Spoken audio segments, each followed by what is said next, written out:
Salut les gars, c'est tout ingénieur comme vous pouvez le constater.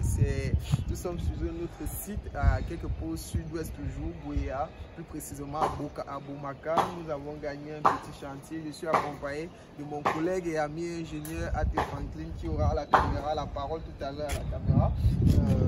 Donc ici vous pouvez voir, nous avons gagné le chantier sur une dalle. Nous sommes en train de travailler une dalle. Nous avons commencé par l'étayage de la dalle. Nous avons déjà déposé les planches, fait tout l'étayage et déposé les fonds de fente comme vous pouvez le remarquer. Et les merveilles également ont été disposées. Donc, vous pouvez remarquer que le climat n'est pas très bon actuellement. Il pleut beaucoup dans la ville de Bouéa. Mais c'est aussi un avantage pour les chantiers actuellement. C'est juste que c'est plus coûteux du côté du maître d'œuvre. Parce que actuellement, venir payer la journée, par exemple, un technicien qui va travailler, la pluie va l'arrêter en cours de route, ça ne sera pas assez fou. On devra le payer bien évidemment. Mais c'est avantageux pour la qualité du travail parce que arroser les éléments en béton est très important. Ça constitue 20% de la capacité de compression. Déjà, la résistance en compression du béton va augmenter de 20%. C'est pourquoi on demande généralement d'arroser les éléments en béton lorsque vous avez fini le coulage. Donc c'est l'avantage de bâtir en fait en saison pluvieuse. Donc je vais passer la parole à monsieur l'ingénieur Franklin pour dire quelques mots. Ok, salut monsieur Franklin, salut amis et collègues. Comment allez-vous ce matin monsieur Franklin? Très bien, et toi? Non, je me porte bien, merci. Et vous en sortez, comment le travail avance? Ça se passe comment? Mais ce n'est pas facile, le foie est dehors.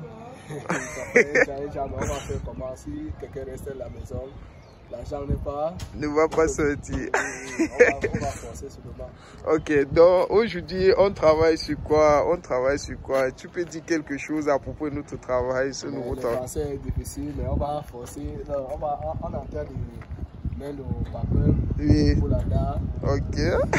Rappelez-vous, monsieur France, c'est mon ami de Bouéa et mon grand à moi qui m'enseigne beaucoup du côté technique parce que on a fait notre formation ensemble de génie civil. Il a un background de technicien et actuellement nous sommes détenteurs d'un bachelor in engineering, civil engineering naturellement. Donc nous sommes ingénieurs de travaux présentement et l'année prochaine on pourra conclure pour devenir ingénieur de conception si Dieu bien le voula en fait.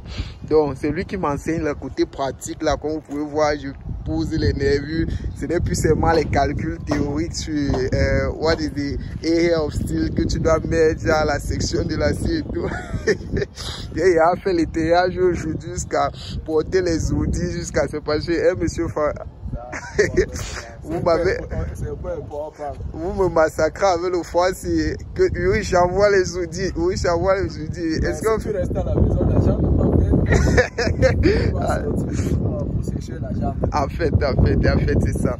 Donc je vais dire quelques petits mots, quelques petits secrets, quelques petites informations à propos de la dalle. Comme vous pouvez voir, nous avons nos nervures que nous avons déjà disposées. Il y a un espacement qui a été respecté. C'est à peu près de 40 cm après chaque fond. Et le bord de 30 actuellement, le fond de 30 temps pour moi actuellement porte la nervure. Comme vous pouvez le remarquer, espacé régulièrement. Ça vous permet par exemple de faire une estimation bien donnée de la quantité de fond par exemple qu'il vous faut pour la dalle. Il y a l'étayage qui a été fait. Comment l'étayage se fait? Tout simplement, on vient après avoir nivelé, n'est-ce pas, on retire généralement, ce qu'on fait c'est qu'on retire généralement 3 cm.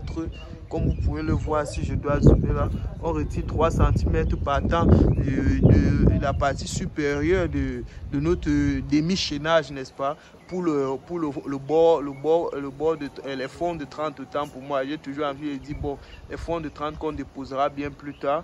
Et avant de commencer à clouer nos lattes, comme vous pouvez les voir là, et elles sont généralement à espacement régulier de 70 à 80 pour certains. Dans ce cas, nous travaillons avec un espacement de 70.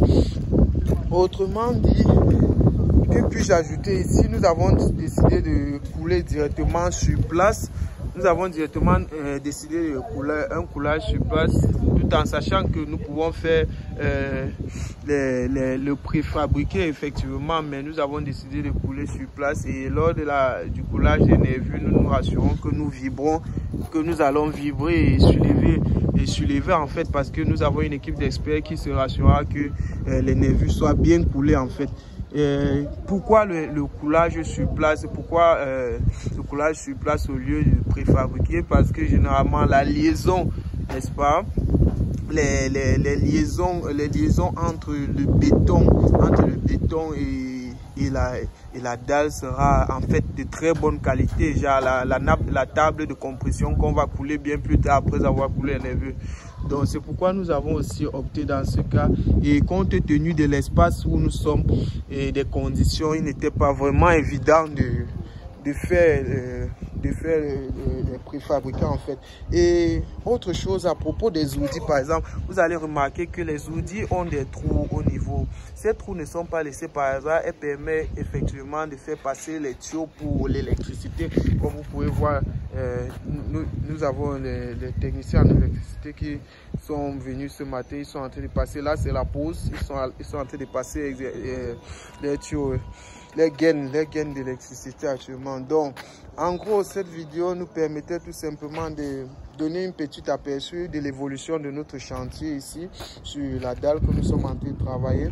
Naturellement, la section d'acier a été déterminée avant que les nervures ne soient ferraillées comme vous pouvez apprécier là. Donc ceci c'est juste pour vous dire que, mis à part la théorie ou la pratique que nous faisons la plupart du temps, on sort aussi de temps à autre sur le terrain et on entre en contact avec le matériau. Ça nous permet d'identifier certaines erreurs ou bien certaines difficultés techniques qu'on rencontre sur le site, qui nous permettra bien plus tard d'anticiper lors de la conception, parce que la conception et la réalisation sont deux choses bien différentes.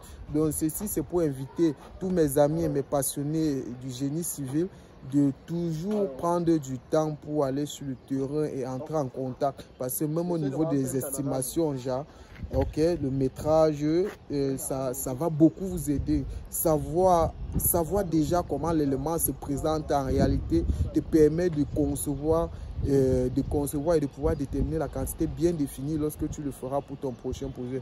Et comme vous pouvez remarquer, il y a effectivement les attentes qui ont été positionnées.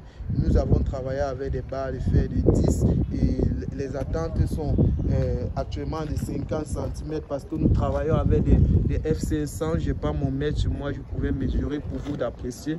Ok, donc à très bientôt. C'était Enjeu Ingénieur. Je vous informe pour tous vos travaux, pour tous vos besoins d'ingénieur en génie civil ou pour tous vos services du bâtiment, contactez-moi. Il y a les informations sur ma page. Merci bien.